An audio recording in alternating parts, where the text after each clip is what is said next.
Parles-tu français? ¿Hablas español? Parli italiano? If you've used Babbel, you would. Babbel's conversation-based technique teaches you useful words and phrases to get you speaking quickly about the things you actually talk about in the real world. With lessons handcrafted by over 200 language experts and voiced by real native speakers, Babbel is like having a private tutor in your pocket. Start speaking with Babbel today. Get up to 55% off your Babbel subscription right now at babbel.com/acast. Spelled BABBEL.com/acast. Rules and restrictions may apply. Bonjour, ici Patrick Pierrat. Ce bulletin audio Info-Bref Matin vous est offert par le détecteur de rumeurs de l'agence Science Presse. Voici l'essentiel des nouvelles en ce vendredi 5 juin. Le gouvernement fédéral a dévoilé sa nouvelle stratégie en matière d'intelligence artificielle. Baptisée l'IA pour tous, elle a pour principal objectif de créer 250 000 emplois liés à l'intelligence artificielle au cours des 5 prochaines années. La stratégie fédérale en matière d'IA repose sur 6 piliers: protéger les citoyens contre les risques et méfaits de l'IA, renforcer des partenariats internationaux, créer une IA souveraine, favoriser l'adoption de l'IA par les entreprises, former la population et soutenir les fleurons canadiens du secteur. Vous trouverez des compléments d'information sur cette stratégie dans un court article à infobref.com. Un lien est dans la description de ce bulletin. Les boissons énergisantes seront-elles interdites avant l'été ? Le gouvernement Fréchette doit déposer aujourd'hui un projet de loi visant à interdire la vente de boissons contenant notamment de la caféine et de la taurine aux jeunes de moins de 17 ans. Un mouvement citoyen lancé par la famille d'un adolescent décédé après avoir consommé une boisson énergisante alors qu'il prenait un médicament pour réguler le TDAH réclamait une telle loi. Le gouvernement souhaite la faire adopter avant la fin de la session parlementaire vendredi prochain. Pour cela, l'aval de tous les partis est toutefois requis pour une adoption accélérée. Or, Maïté Blanchette-Vézina, députée du Parti conservateur du Québec, compterait s'y opposer. De nouvelles catégories de professionnels de la santé pourraient bientôt être autorisés à poser un diagnostic. Un rapport d'experts propose à l'Office des professions du Québec et au ministère de la Santé d'examiner la possibilité d'ouvrir à plusieurs professions l'activité de diagnostiquer des patients. Plus précisément, le rapport recommande d'autoriser les physiothérapeutes, les chiropraticiens et les ergothérapeutes à poser des diagnostics en santé physique et d'autoriser les ergothérapeutes et les psychoéducateurs à poser des diagnostics en santé mentale. L'Office des professions, le ministère et les ordres professionnels concernés doivent désormais évaluer ces recommandations. Volodymyr Zelensky propose une rencontre à Vladimir Poutine.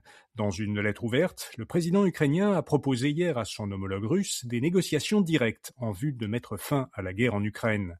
Zelensky propose que ces négociations se tiennent dans un pays tiers. Il propose aussi un cessez-le-feu complet pendant toute la durée de leurs discussions, un échange de tous les prisonniers de guerre ukrainiens et russes et le rapatriement des civils et des enfants ukrainiens qui ont été emmenés de force en Russie. Zelensky estime que l'Europe et les États-Unis devraient participer au processus de paix en tant que garant de sécurité. Un mot maintenant de notre commanditaire. Être assis toute la journée, est-ce aussi dangereux que fumer ? Marcher 10 000 pas par jour ou faire 150 minutes d'activité par semaine, est-ce que ça suffit à compenser les longues heures assises ? Dans un nouvel épisode du balado Le détecteur de rumeurs, le physiothérapeute Denis Fortier démêle les mythes et les faits sur la sédentarité et l'activité physique. C'est disponible sur toutes les plateformes audio et le lien est dans la description de ce bulletin de nouvelles. De nouvelles données sur le marché immobilier montrent une nouvelle fois à quel point les dynamiques de marché sont différentes dans la région de Montréal et dans celle de Québec. À Montréal, l'Association professionnelle des courtiers immobiliers du Québec, la PCIQ, a enregistré en mai un recul des ventes par rapport au même mois l'an dernier. Pourtant, le nombre de propriétés à vendre a augmenté pour un 10e mois consécutif. La PCIQ explique que le marché de Montréal subit les contre-coups de la détérioration du marché du travail et du ralentissement démographique. À Québec, la situation est très différente. La PCIQ note une augmentation du nombre de transactions par rapport à l'an dernier. Les conditions de marché y restent à l'avantage des vendeurs, en raison du manque de propriétés disponibles et du bas taux de chômage qui soutient la demande de propriété. Pas dans ma cour. C'est un peu le message que transmettent les Canadiens à l'égard des nombreux projets de construction de centres de données. 2 Canadiens sur 3 s'opposeraient à l'établissement d'un grand centre de données d'intelligence artificielle à proximité de leur domicile. C'est ce qui ressort d'un sondage de l'Institut Angus Reid de Vancouver. L'opposition est encore plus marquée en milieu rural qu'en milieu urbain. Le Québec est la province la moins réfractaire. 61% des Québécois s'opposeraient à la construction d'un grand centre de données d'IA près de chez eux, contre 68% en moyenne canadienne. SpaceX a fixé le prix de son action pour son introduction en bourse, $135 américains. C'est le prix auquel la société compte vendre jeudi prochain plus de 500 millions d'actions lors de son entrée en bourse. Si ce prix est maintenu, il pourrait encore varier un peu, cela amènera dans les coffres de SpaceX 75 milliards de dollars américains, le plus haut montant jamais recueilli lors d'un premier appel public à l'épargne.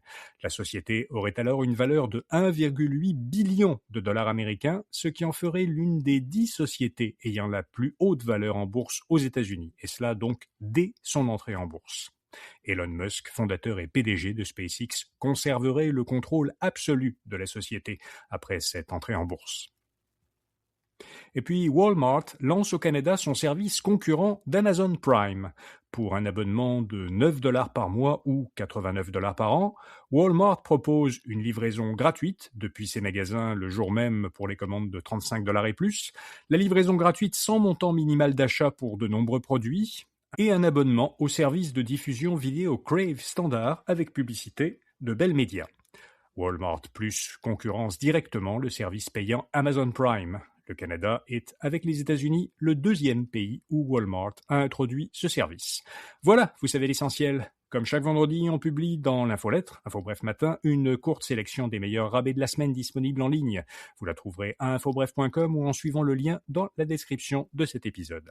Et puis ce samedi 6 juin, on publie l'édition de juin de l'infolettre de finances personnelles et de consommation InfoBref Votre Argent.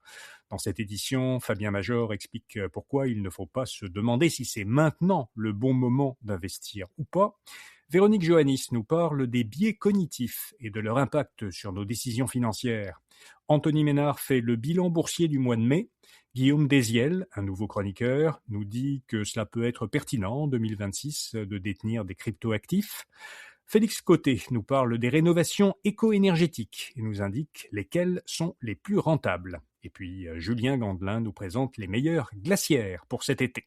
Pour recevoir par courriel InfoBref Votre Argent samedi matin, vous pouvez encore vous inscrire à cette infolettre ce vendredi sur notre site infobref.com. Sinon, vous pourrez la voir samedi et dimanche en page d'accueil de notre site. Les articles resteront ensuite disponibles dans la section Argent du site.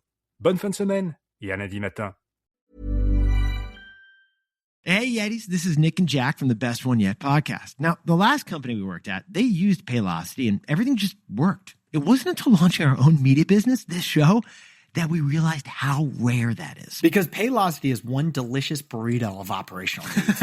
They roll up HR, finance, and IT seamlessly into one delicious bite. When everything wraps together like that all at once, your workforce, your tech stack, your business, you don't need more tools. You don't even need cilantro. You need one solution. And that is why Paylocity built a single platform to connect HR, finance, and IT with AI-driven insights and automated workflows that simplify the complex and power what's next. Or as we call it, a delicious operational burrito. Yes, we do. Experience a one place for all your HCM needs, besties. So start now at Paylocity.com/one. Paylocity.com/ONE.